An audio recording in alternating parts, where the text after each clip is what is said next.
Here, and we are having some issues with the late night load. So I'm going to continue to try and get this to work for us. We are using YouTube as a fair use platform. We are watching videos on YouTube as a fair use video.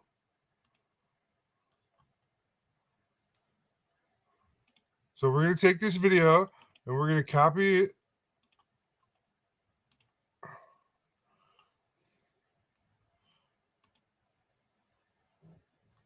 And we're going to add.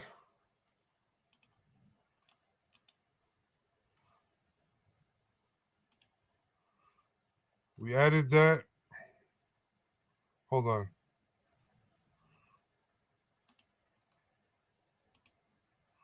So let's go back over here to YouTube real quick.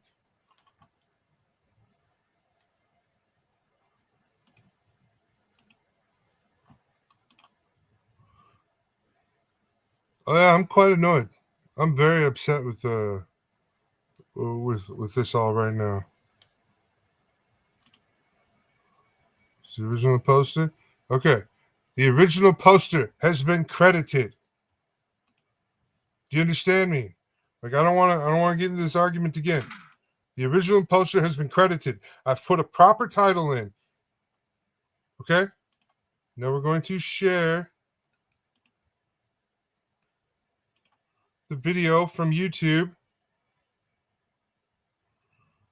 that we was watching.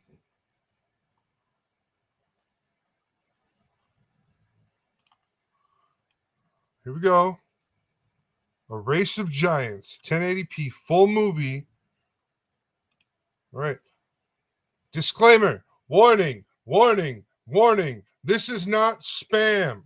I am making a video where we are trying to coalesce and talk about what is going on and what we are talking about. And this is the material. The subject matter is this video. We are talking about this subject matter, YouTube.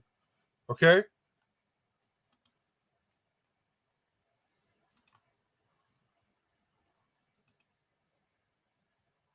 Oh no.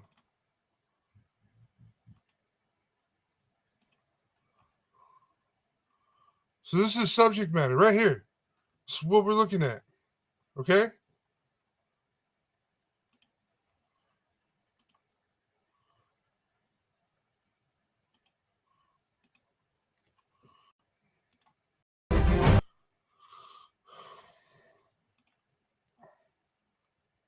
Nature.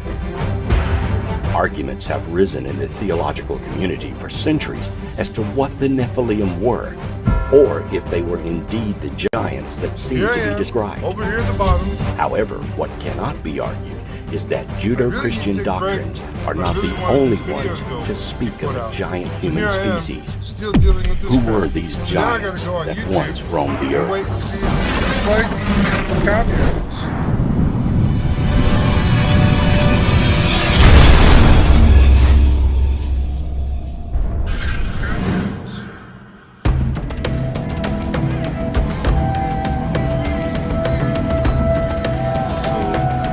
Before the Bible was even conceived of, there were oral histories passed down from generation to generation in Mesopotamia, Greece, Rome, Egypt, as well as America.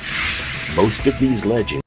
So I will be pausing it, and we're gonna stop, and I'm gonna come back over here, and I'm gonna make my face the big face so you can see. Well, there's no copyright violations over here. You know, I'm really tired of this changing the algorithms, fighting with people over this algorithm or that algorithm. So, like, really, please, I do not want to be fighting with YouTube tonight about this because I will not be happy if I get if this keeps up. This is going to be problematic for what I'm trying to do here. Okay, this is a show I'm trying to create where we talk about things and we have to watch videos to talk about the things. And YouTube hosts the video. Okay, so thank you, YouTube, for hosting the video. Thank you, Original Poster, for posting the video. You are credited in the description. I promise. This is the show, the Late Night Load, episode 17, brought to you by WebC Official. I am WebC himself. I know I sound like a jackass right now, but I'm trying to fucking be exploitative and using exclamation for YouTube so they can hear me. All right, we're going to get back to our giants now. Speak of powerful gods and goddesses that were larger than life. History has relegated these legends to the myth status, and they are not seen as actual historical accounts. However, it is noteworthy that there were many of these legends all over the world at one point. How did so many different cultures who had nothing to do with each other end up with similar stories of giants? And is there evidence of the existence of giants available today? The legends of giants in Mediterranean countries were probably the most widely known and discussed. Beyond the biblical accounts, such as David and Goliath, there are the accounts of the Babylonian king Gilgamesh.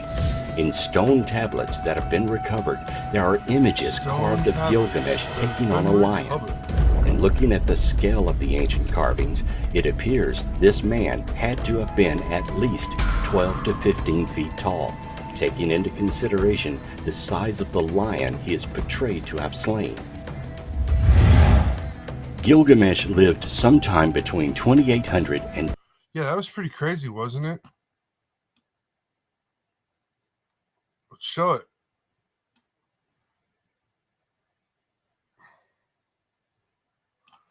Yeah, being that big, like look at the size of that lion's head. That lion has a small head compared to his head.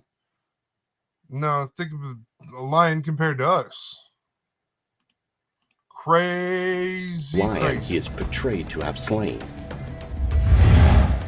Gilgamesh lived sometime between 2800 and 2500 BC.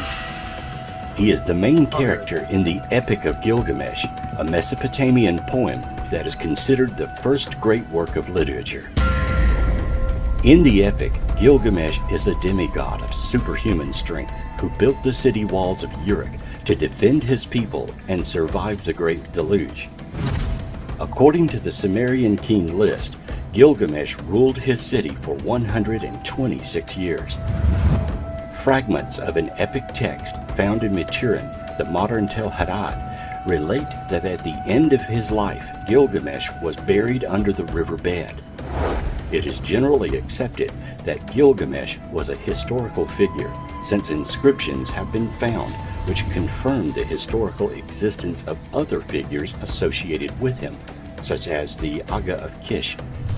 If Gilgamesh was a historical king, he probably reigned in about the 26th century BC. Where did Gilgamesh come from? In the Qumran scroll known as the Book of Giants, the names of Gilgamesh and Humbaba appear as two of the antediluvian giants. Could Gilgamesh have come from Atlantis, or be a direct descendant of antediluvian kings?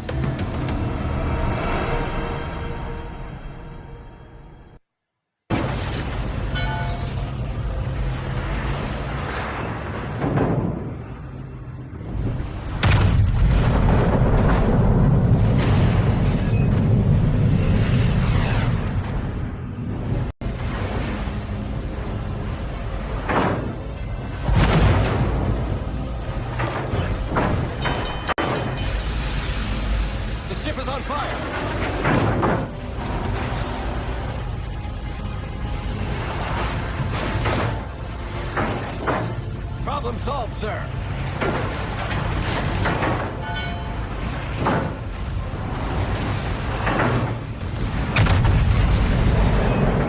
Enemy severely damaged.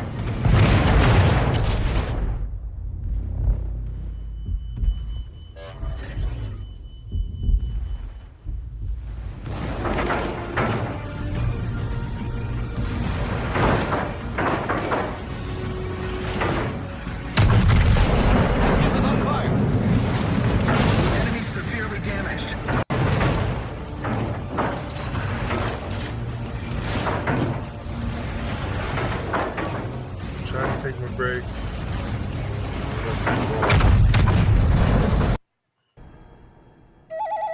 I get it. People don't like commercials.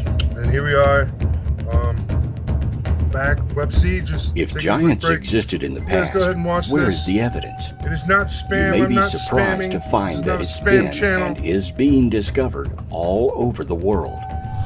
Skeletal remains of giants have been discovered throughout American history and even further back.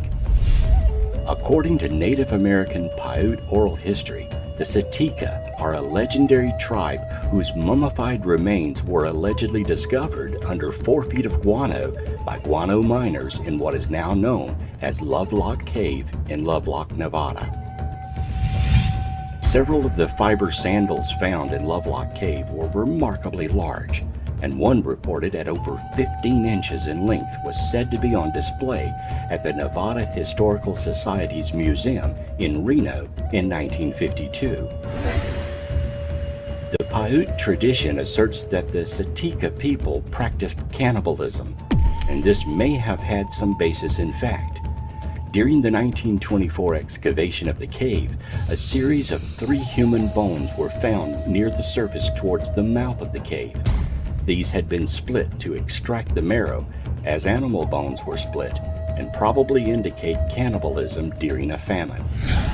As reported in the Nevada Review-Minor newspaper on June 19, 1931, in February and June of 1931, 2 very large skeletons were found in the Humboldt dry lake bed near Lovelock.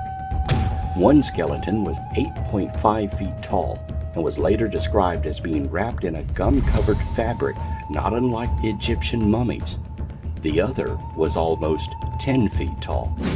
It was said that all the tribes of the area stood together against these giants and chased them into a cave. The giants refused to leave the safety of the cave, so the Paiutes, along with other tribes, set the cave on fire. The cave then collapsed during an earthquake, sealing the entrance shut. When the area was mined for fertilizing materials, there were several fossils discovered in the early 1920s. Along with those fossils were the well-preserved human-like skeletons, 1 male and 1 female. The female was over 6 feet tall, and the male was over 8 feet tall. Along All right, you guys. Yeah. So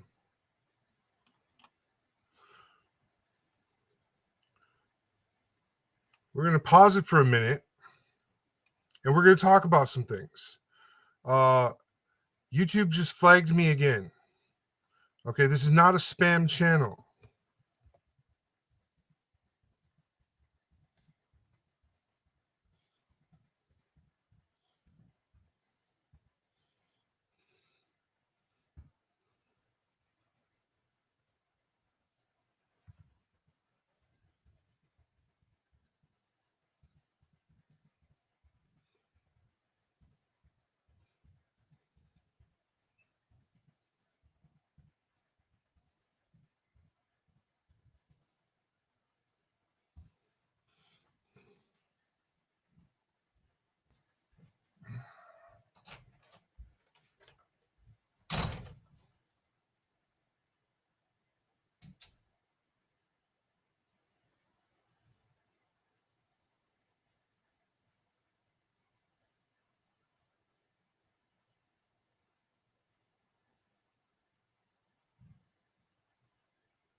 All right, I'm back.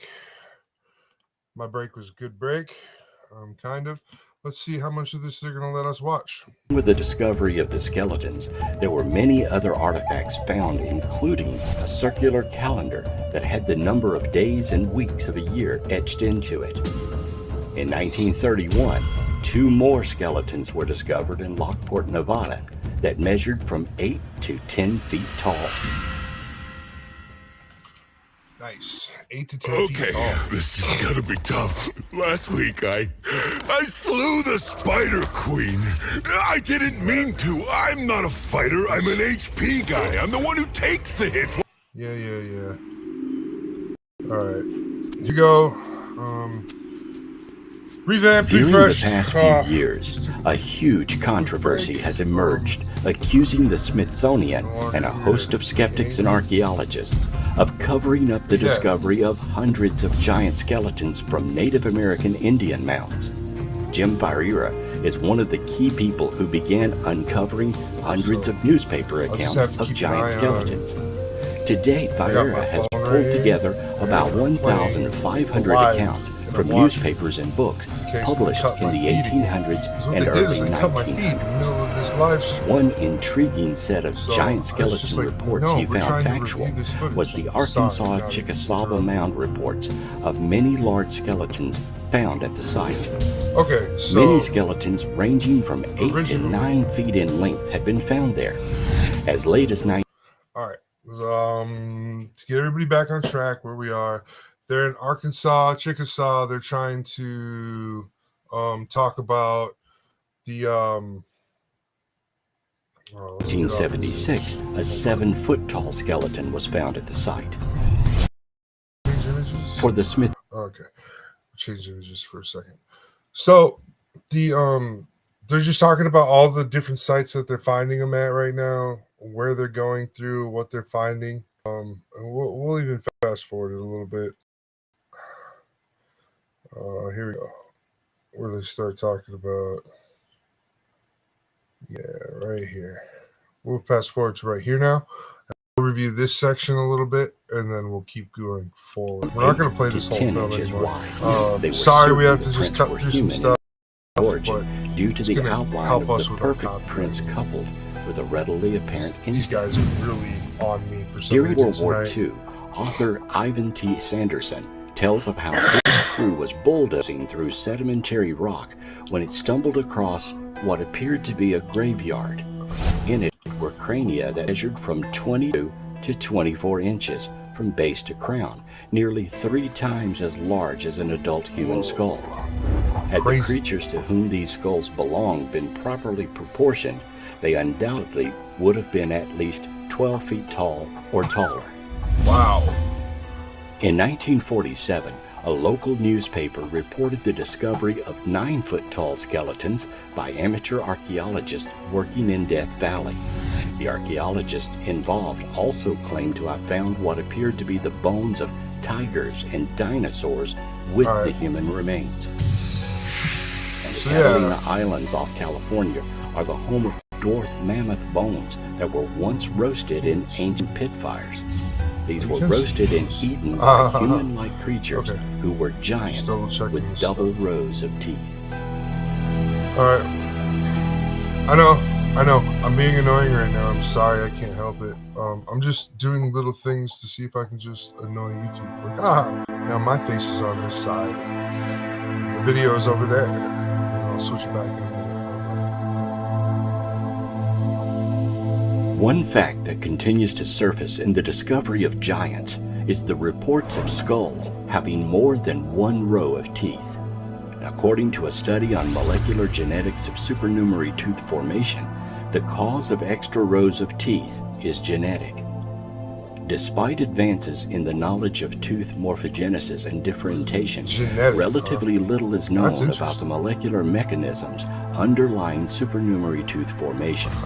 A small number of supernumerary teeth may be a common developmental dental anomaly, while multiple supernumerary teeth usually have a genetic component, and they are sometimes thought to represent a partial third dentation in humans. Right now, guys. Mice, which are commonly used for studying tooth development, only exhibit one dentation. So look, they're gonna keep flagging me. They just did it to me again. They stopped my stream, middle of my stream. So we're just gonna give it a couple seconds. We're gonna see how long it takes to come back again.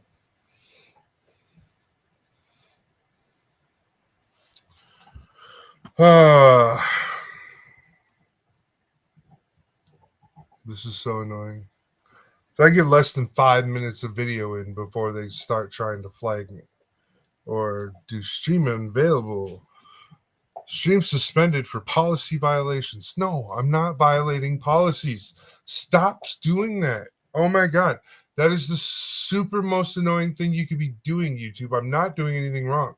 We're reviewing a video and I'm talking and I'm having a good time. I'm trying to have a good time, but I can't do it when you keep pausing my video. It's like, I'm so sorry. Stream interrupted once again.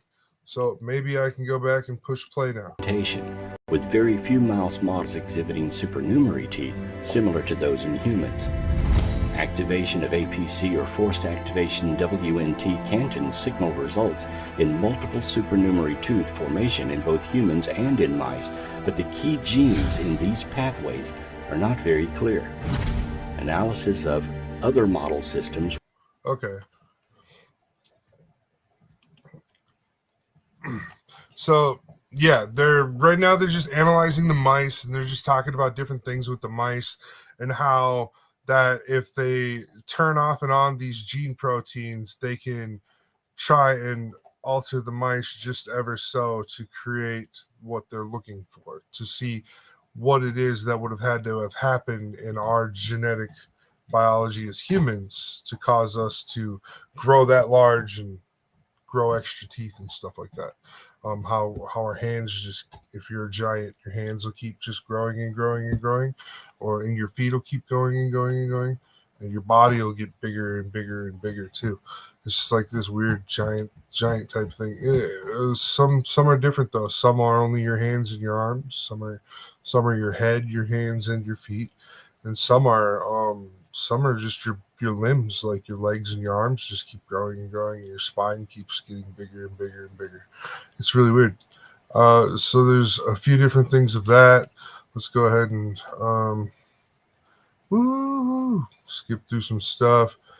All right, they're going to talk about the mounds here. We switched to Liberty Mutual and saved $652 on car insurance. With the money we saved, we thought we'd try electric unicycles. It's got a mind of its own. Only pay for what you need. Liberty, liberty, liberty, liberty. I have no choice but to watch this commercial and the next one. Fort Aztalan. The New York Times says the celebrated mounds of Ohio and Indiana can bear no comparison either in size, design, or the skill displayed in their construction with these gigantic and mysterious monuments of Earth. All right, so now what they're saying is these monuments of Earth are they're being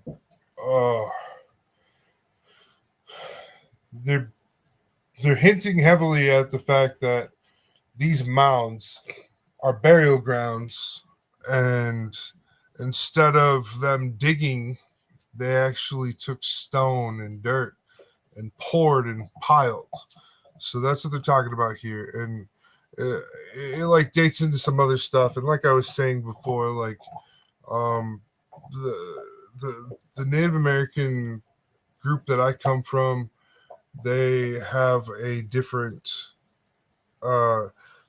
stories than what modern society has. Okay, my culture does not hold true to some of the same stories as what's talked about. So some things don't match up with my culture and this, okay, based on the history my culture tells of what happened.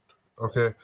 And then the historians are trying to say other things happened, and then they're trying to cover it up. And so from the 1930s to the 1980s, everything in that time period if it was dug up and found to be of giant bones or anything, they hid them away. And that's what they're talking about here. And then we'll fast forward to here. Figure, St. Christopher. While modern stories of St. Christopher simply make him out as an ordinary man, or perhaps a somewhat homely man, those who actually saw him had a different story. According to his peers, he was a giant belonging to a tribe of dog-headed cannibalistic giants. Jacques de Vornay in the Golden Legend wrote of St. Christopher. He was of gigantic stature, had a terrifying mien, and was 12 cooties tall. A cootie is an ancient measure. Okay. Hit me again. YouTube. All right. We're only 30 minutes in to try and digest all this information.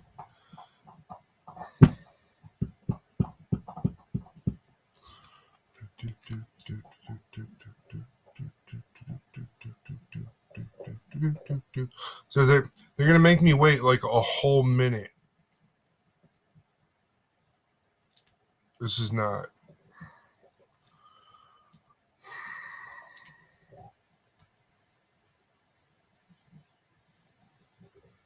I'm not okay with this.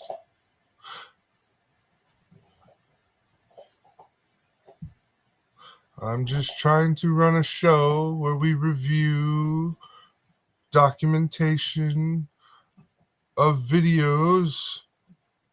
And we can't review a video if you keep doing this to me, YouTube. Seriously.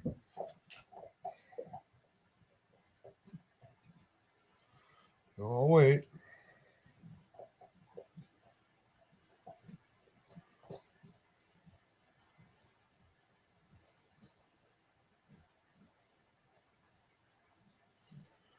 I'm waiting. Come on, YouTube. Let's go. I know, guys. I know. But YouTube's being real hard on us today. Apparently, they are not our friend. They're frumpy. I think I'm touching on some sensitive material. So I think on Thursday, we'll go somewhere else. We'll watch somebody else's videos. 'Cause whoever's video I'm watching, they really don't want anybody else watching that video. Look, hey, we're back. Finally. Oh, and then it's yeah, they really don't want me watching this video. They keep flagging it. I don't know why. We're gonna watch it. We're gonna keep watching it. We're gonna power through. Is what we're gonna do. YouTube's gonna just have equal to to suffer. or larger than the English linear measurement of a foot. According to his ancient account, Okay. St. Christopher. So let's talk about that real quick. Okay, this dude, St. Christopher, right? He's not a bad guy. How does a person like him become sainted? First of all, that's one of those things that really gets me.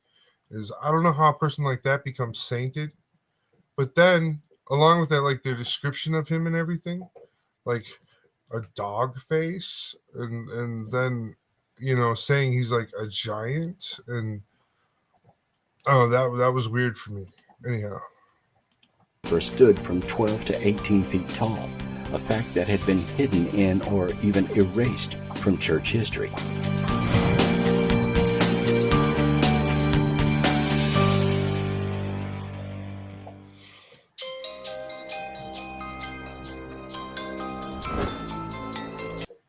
all right.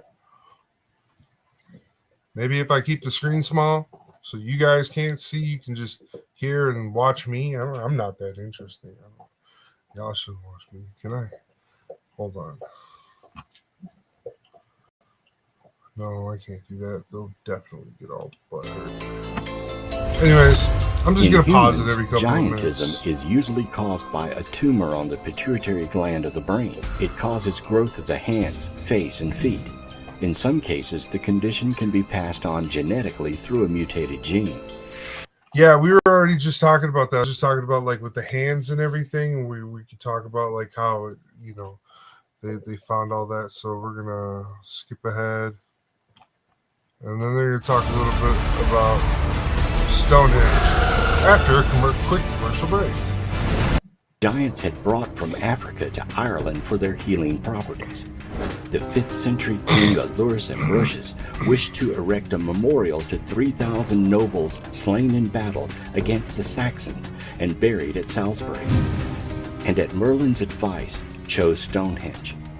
The king sent Merlin, Uther Pendragon, and 15,000 knights to remove it from Ireland, which it had been constructed. All right, so that's crazy, right? So in this whole thing, they're talking about like the Knights of the Templar and all those guys and stuff. So I mean, like, I think that's kind of crazy, right? It's a little bit frightening and odd.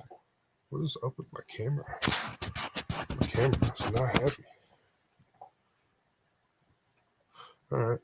So yeah, they're just, it's like one of those things where they're talking about the Knights Templar, but then they're also talking about like King Arthur and Merlin and stuff. Like, kind of like, where does that hold?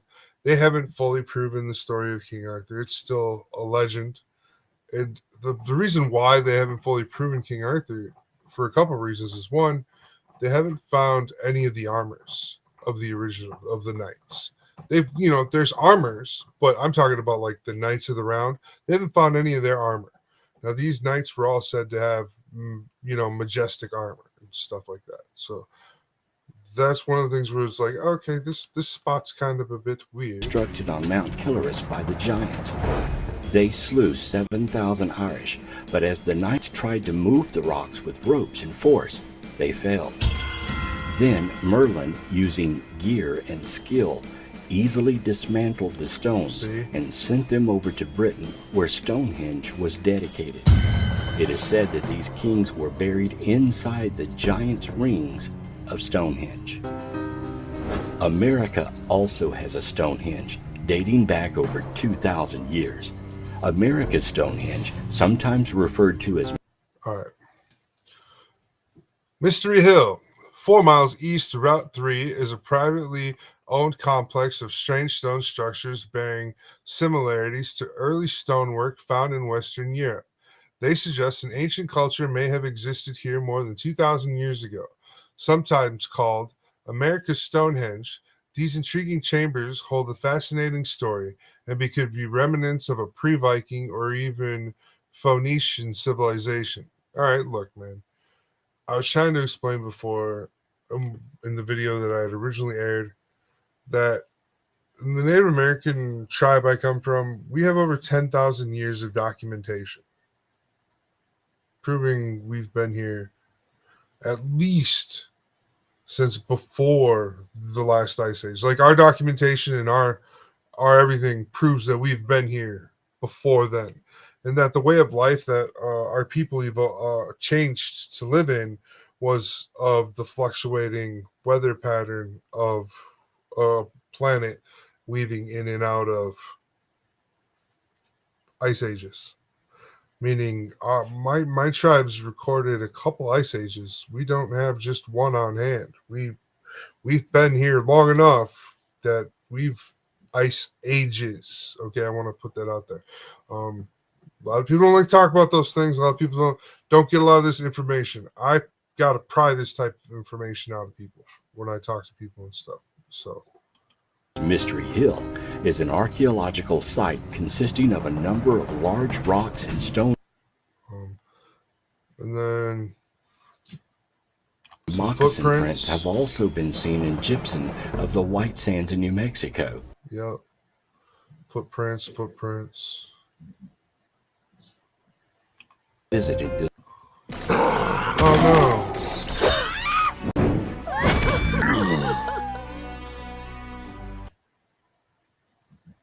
It's just on commercial. We can do this too.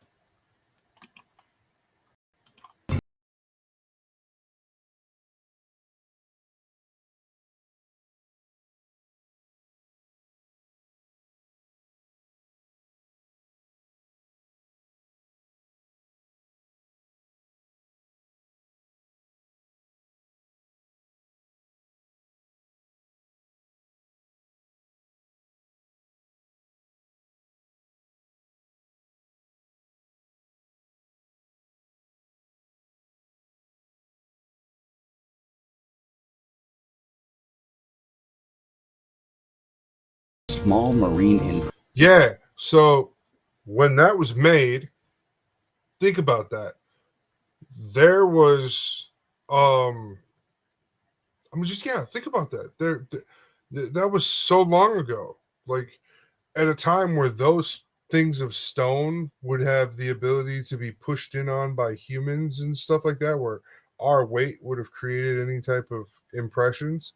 And then the giants also walking around and being able to do that before it became stone.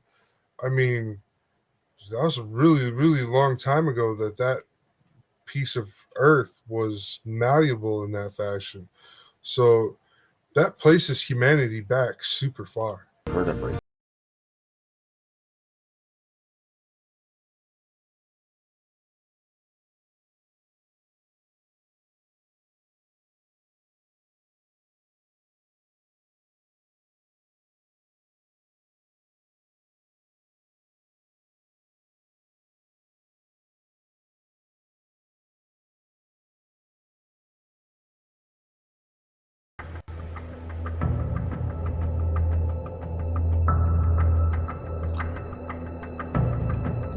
What's next? If giant footprints are not enough to convince even the most hardened skeptic, then giant tools and artifacts might not budge their restricted perception. Yeah. Okay. So another great question that's being posed here is, why are we constantly seeing all over the world tools that normal humans cannot use? Now, we do have some like tools that we use today in modern days to, make jokes and stuff, or that do some work, but there gets to be a point to where like a tool is just too big for humans to lift. And like some of these axes that they're showing us, like, look, these axes, man, those are super big. All right. Either. However, consider these. In June 1936, Max Hahn and his wife Emma were on a walk when they noticed a rock with wood protruding from its core. They took the rock home and later cracked it open with a hammer and chisel. What they found within seemed to be an ancient hammer. A team of archaeologists checked it and determined the rock encasing the hammer was dated back more than 400 million years.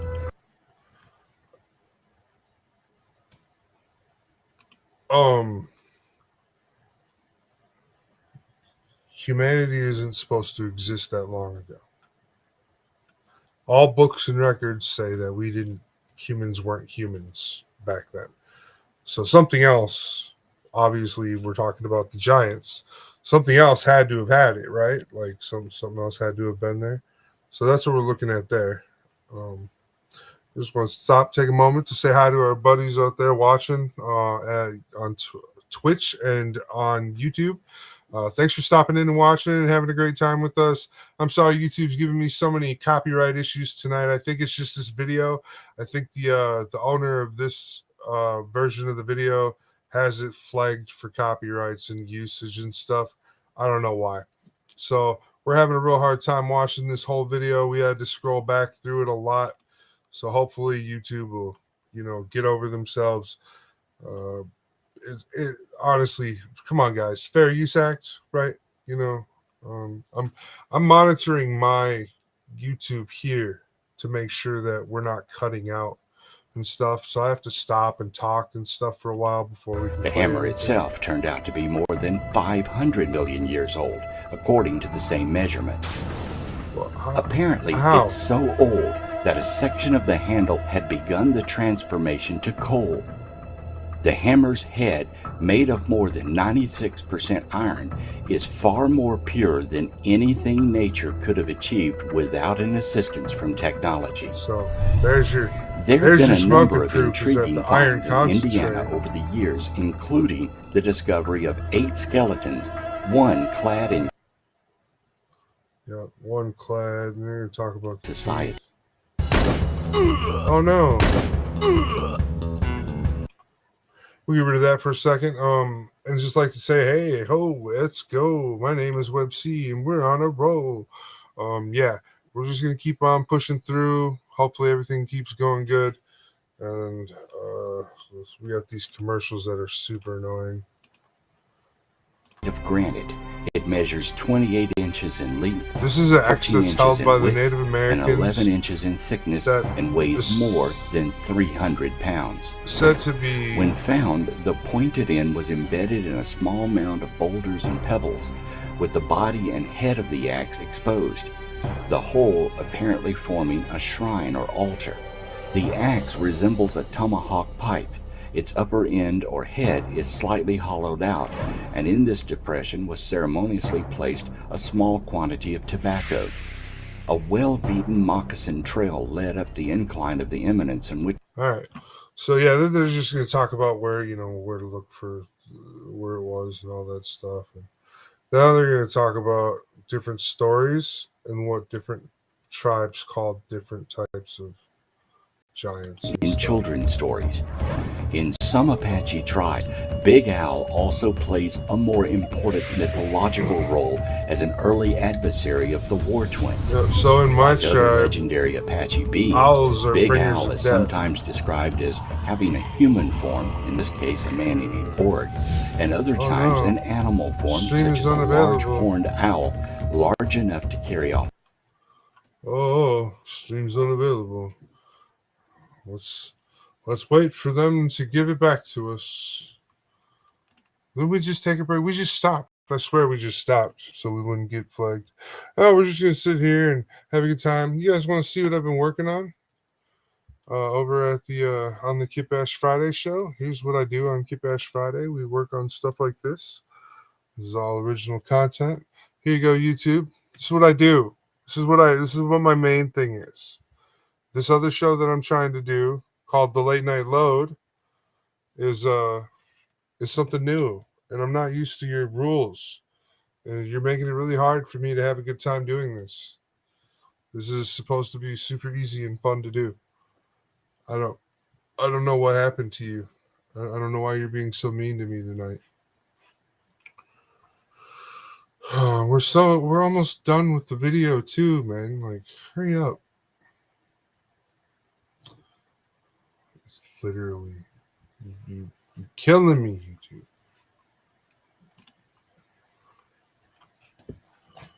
Oh my god. I'm waiting.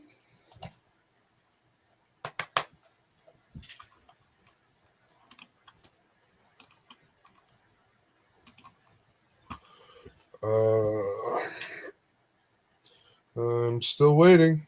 Still waiting. I'm very patient. YouTube's being problematic again, guys. So hold on. Hey, look at that.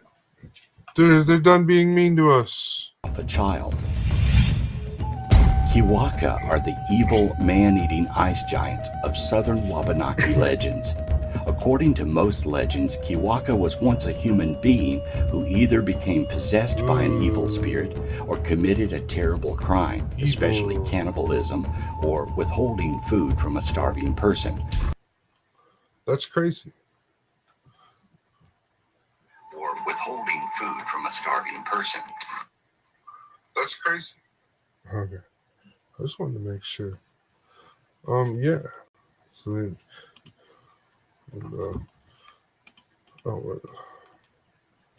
causing his heart to turn like the stone coats of the northern. Yeah, so that's pretty much the end of that. We can go ahead and get out of here.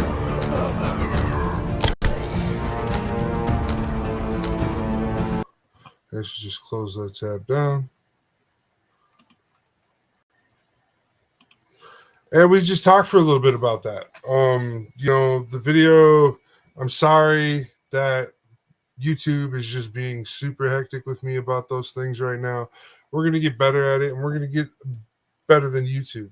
I'm telling you what, because as soon as I can get Rumble Live set up, we're probably going to be switching to Rumble for our video platform. Also, just so you guys know, WebC official. That's me. I'm WebC. I'm the guy. Okay. I am the one running this show. Don't sit there and send me a message saying I'm not monitoring my show and I'm not watching things. I wrote the description page the way I wrote it because at any given time during any of my shows, any of those people that are on my script can come in and say hi and hang out with us. Okay. Along with the fact that WebC Official does have a sponsor, and you don't have to pay for it. WebC's everything WebC produces for the public is free use. My stuff isn't. I don't make money and charge the public for what I do. Okay, I don't charge the public for my videos. I want to be clear about that too. YouTube needs to know that. Since you're watching me so closely tonight, they need to know these things. I'm not charging or making any money off of any of these videos I make here on YouTube. I don't even get enough views. I get 60 views a week, tops. So let's not get too hasty with this YouTube and cutting me out and making me not want to do this. Because I really like the idea of the show I got going on here, and we're going to do better. YouTube's going to do better, right? I hope so. Anyways, like I said, we'll get done with this. This has been a wonderful night, I guess. Me being very annoyed with YouTube. And you guys have a great night. Have a great time.